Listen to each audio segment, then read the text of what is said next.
Guys, magandang umaga po sa mga nanonood na aking binablog, kahit simple-simple lang. Thank you po sa inyong lahat. Salamat. At sana naman may natututunan naman po kayo kahit konti at nagkakaroon kayo ng ideya kahit papano. Ngayon po, gagawa po ako ng baby dress ngayon na 2 piraso.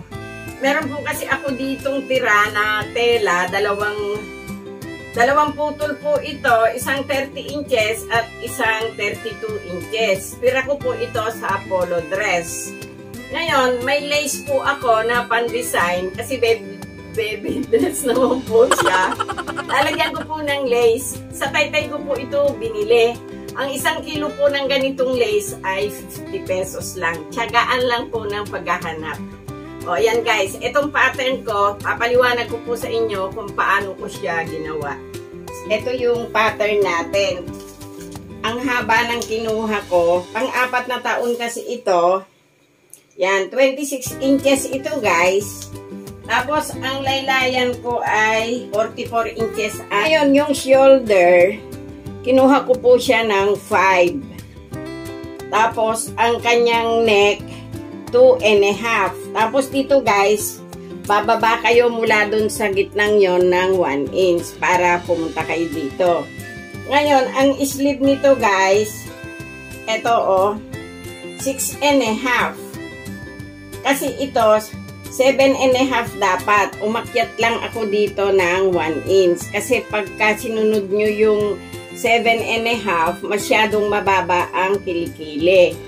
Ayun, alam nyo naman na po yung paggawa dito. Mula lang doon, straight nyo dito, guhitan nyo dito, kunin nyo yung body, tapos doon kayo magsimula umakyat doon.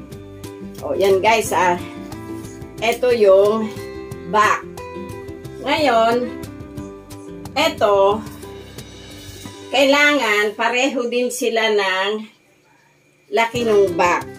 O, ito guys, depende sa inyo. Kung gusto nyong ilapit sa bewang, pwede naman. Pero ito kasi dapat malapit sa dibdib. O, ganyan guys, Ngayon, ito naman, 17. Tapos, itong body, pinakaibabaw niya ay 10. Kaya, ibig sabihin po, 26 yung back. Ito, 27 kasi may allowance kayo dito.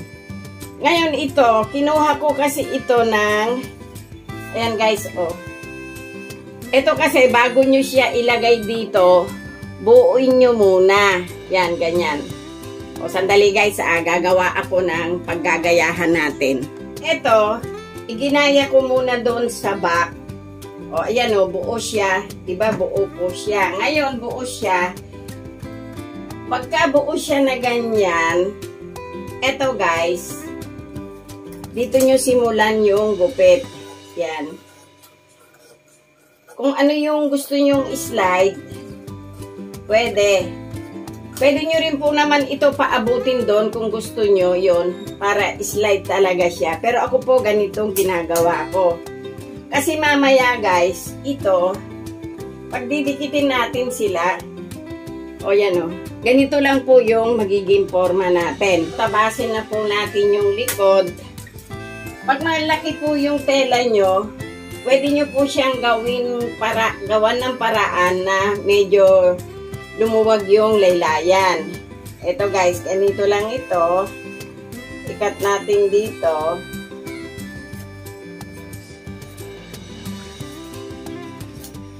Tapos, pagdating dito guys, kung gusto nyo lumuwag yung inyong dress, slide nyo po siya doon. Kasi sayang po, malaki po yung tela natin. Pero kung ang baby nyo ay ganito lang kaliit, pwede naman po. Kaya lang ito kasi, nanghihinayang ako na tabasin siya ng maliit lang. Pero nakasunod pa rin po kayo dun sa pattern nyo, kaya lang meron po kayong dagdag na doon sa tagiliran. Ngayon, yung back natin, nagdagdag po tayo doon sa laylayan. Dito po, magdadagdag din po tayo. Ito siya guys. Ngayon dito, yan, nakikita nyo po ba? Ayan siya. Dito siya guys. Putulin nyo po dito, mag-allowance kayo ng half inch. Pagdating po doon, slide nyo po siya doon, katulad ng ginawa nyo doon sa back. Tapos, dito po yung allowance. O, nakuha na po natin ito. O guys, ito na yung pinaka-design niya sa harap. Dito, huwag nyo isagad yung gupit.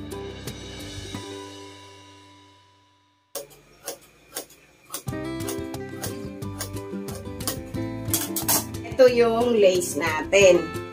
Kukuha tayo dito sa lace ng ganun din ang forma niya. O, nakuha po natin yung lace. Doon yung lace natin. Tapos ito, ipapatong pa rin po natin dito. Kumuha pa kayo ng isang ganito. Ito yung front na back to back at ito yung front na may lace. Dito muna tayo sa back. Yan, nilagyan ko po ng islas to kasi para po doon sa bubutunesan. Ngayon, ganito lang po ginagawa ko dito. Ikapit nyo po muna ito.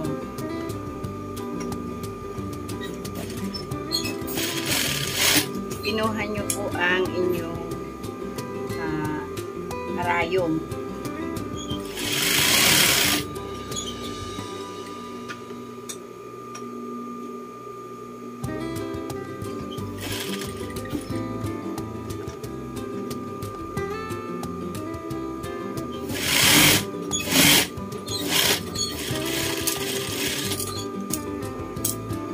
Ayun guys, etong kantong ito po,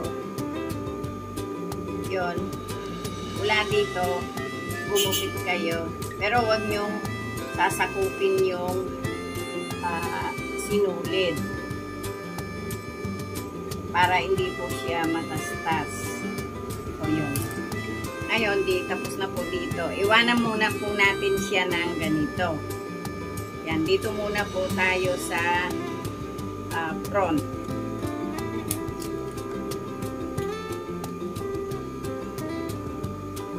O guys, ito na yung kabilang front. Dito, kasi sobra naman po yung tela natin, gagawin ko na lang po itong back to back. Yan, pagdikitin nyo po yung dalawa, yun. Nahian nyo po siya dito.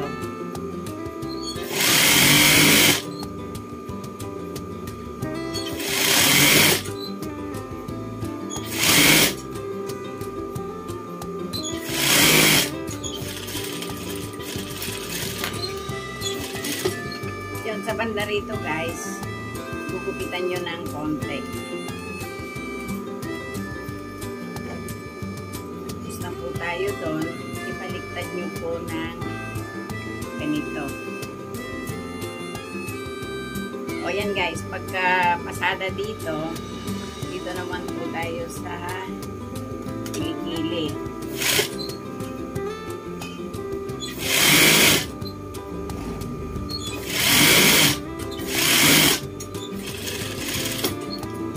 Ito siya guys. Gugupitan nyo ulit dito.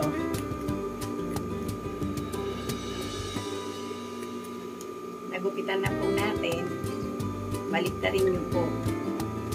Pag nabaliktad nyo siya guys, dito, lahian nyo siya ng 1/16.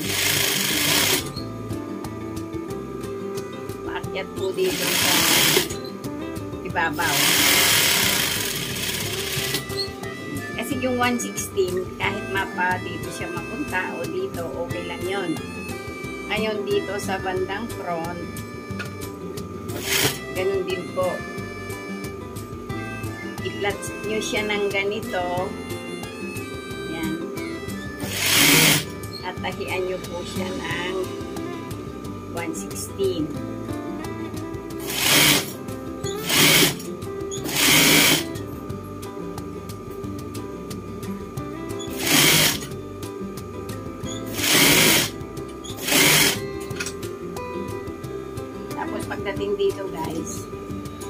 siya listo para hindi na siya nagmumove. Yan o.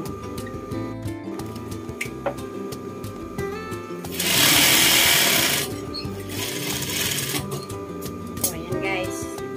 Ngayon, natahian nyo na doon. Pumunta kayo dito. Kailangan kasi itong kabilang to, pareho na ang laki. Tapos dito guys, bawasin nyo yung mga nakapusit na parte.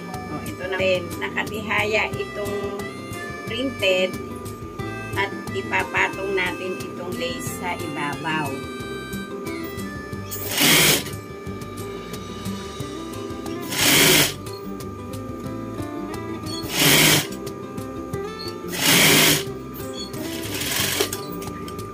Ano yung ginawa natin doon sa kabila kanina, ganun din ang gagawin natin dito. Tahian nyo na rin itong kabilang kilikili.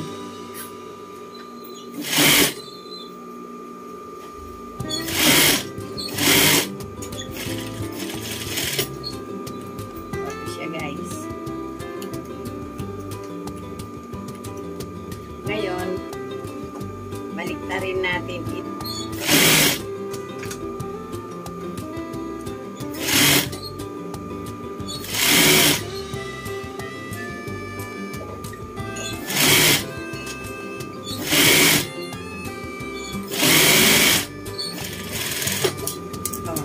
Okay na siya guys. Ngayon, ang gagawin natin,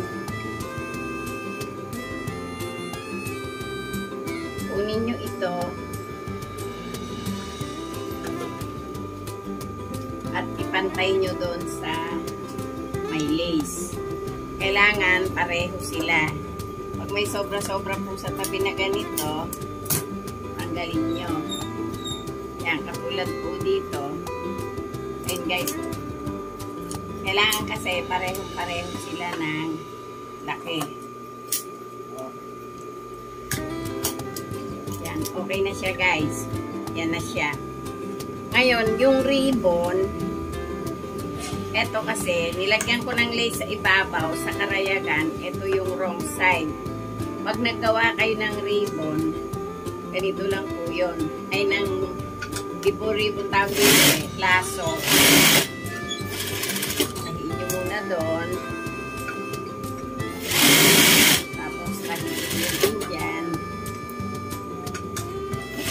Pagdating dyan, ilak nyo, lumabas kayo doon. Tapos, magtira kayo doon ng distansya. Basta yung kaya nyo siyang baliktarin. Tulak nyo siya doon. Doon. O, ito guys.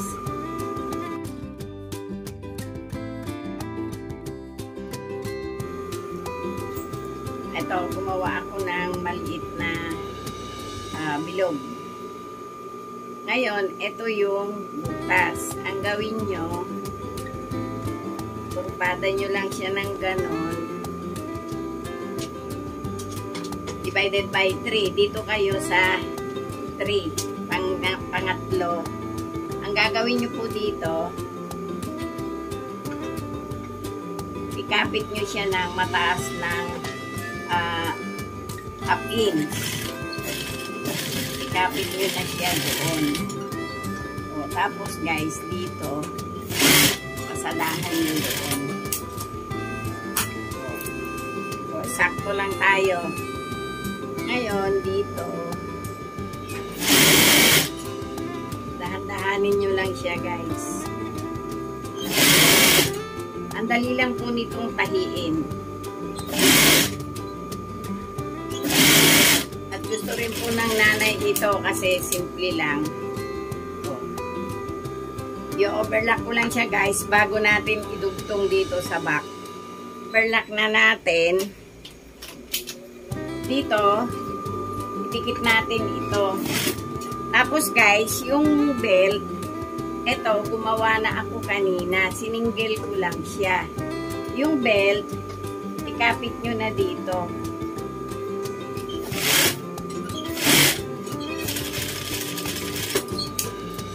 Para mamaya na kayo mahirapan kasi nakakapit na siya. O, ito guys, o. Ito yung dulo. Dito, itihaya nyo naman siya dito. O, ito yung ilalim. Ito na po yung likod natin.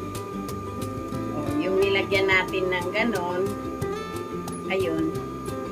Ngayon, dito sa likod, pasadahan nyo ito guys.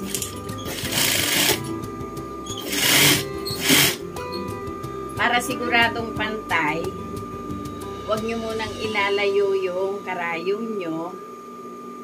Idikit nyo to. Yun. Pag dinikit nyo, i-double nyo yung tahi. At pumunta kayo dito.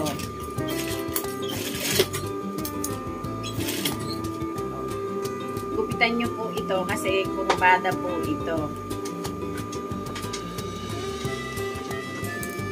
Ngayon, eto, nagawa na natin. Eto, mamaya na natin pag ibaliktad. Eto ngayon, itong tinahi natin na front, yan, itihaya nyo po siya dito sa body.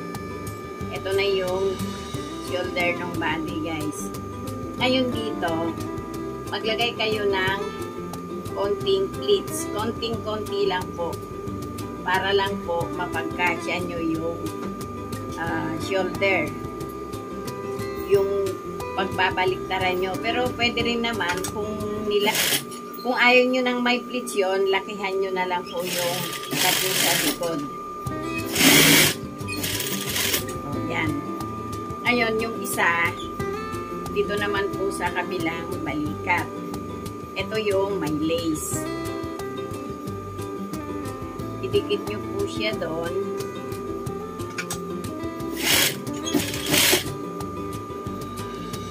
Ayun. Lagyan nyo ng konting pleats lang. O. Tapos na po tayo doon sa shoulder. Pumunta po kayo dito sa bandang ibaba. Itong bandang ibaba na to, yung guys, i-flat nyo muna yon. Tapos kunin nyo yung facing. Ito po, ito oh. Yun oh. Yan. Dito, ilapat nyo na po ito. Ayun oh. I-flat nyo na po siya ng pag-ganon. Basta magtitira po kayo doon. Tapos ito guys, kunin nyo na rin. Ipantay nyo doon. Eto, magpantay-pantayin nyo sila. Pwede na kayong bumaba. Bumaba na tayo ng tahi dito sa laylayan.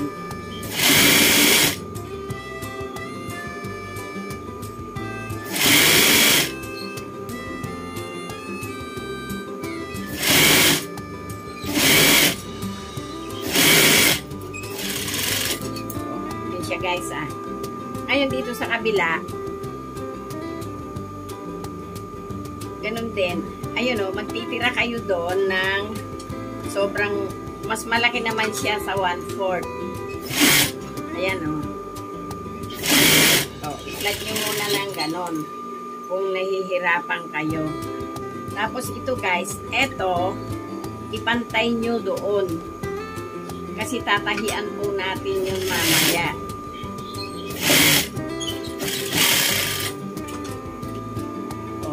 Ayun guys, oh. Pag ito tinahi nyo pataas, huwag nyo isasama yung front ng body ng front. O dito, makakapanin naman po kung hanggang saan lang kayo. Tanggalan nyo ng konti doon.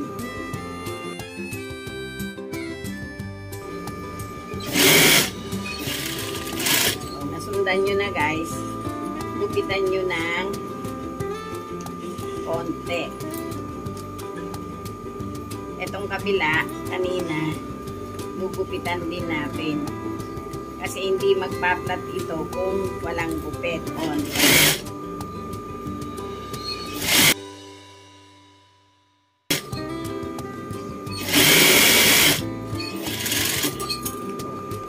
Yan, nakuha na po natin. I-overlock ko lang po yung dalawang tagiliran. Inedging ko na rin po yung laylayan. Ito, tutupian na po natin dito.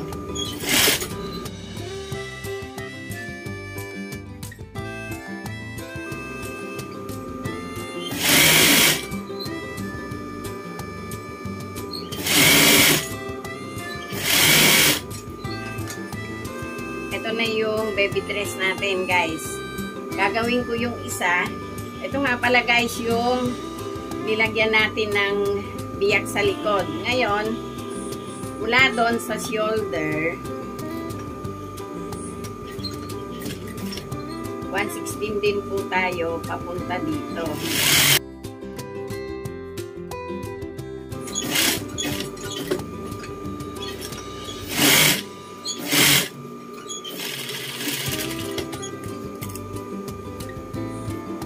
O guys, ito yung biyak natin sa likod. Ngayon, itong biyak na to, lalagyan ko po siya ng butones. O guys, ayan na yung isa sa baby dress na ginawa natin. Ginawa ko. Yan po yung harap niya. Itatalikod ko po sa inyo para makita nyo. O guys, ito yung likod niya. O. Yan, maluwag naman po. Yan, ngayon, pagka ibinelt nyo, yan po ang magiging itsura ng likod. Yan siya, guys. O guys, ito yung back ng pangalawang dress natin. Ito yung nilagyan ko ng butones. Ihaharap ko po sa inyo. Yung front nung dress natin na pangalawa. Sana nagustuhan nyo naman yung gawa ko ngayon at may natutunan naman po kayong konti. At sa mga nanonood, salamat po sa inyong lahat. Maraming salamat po.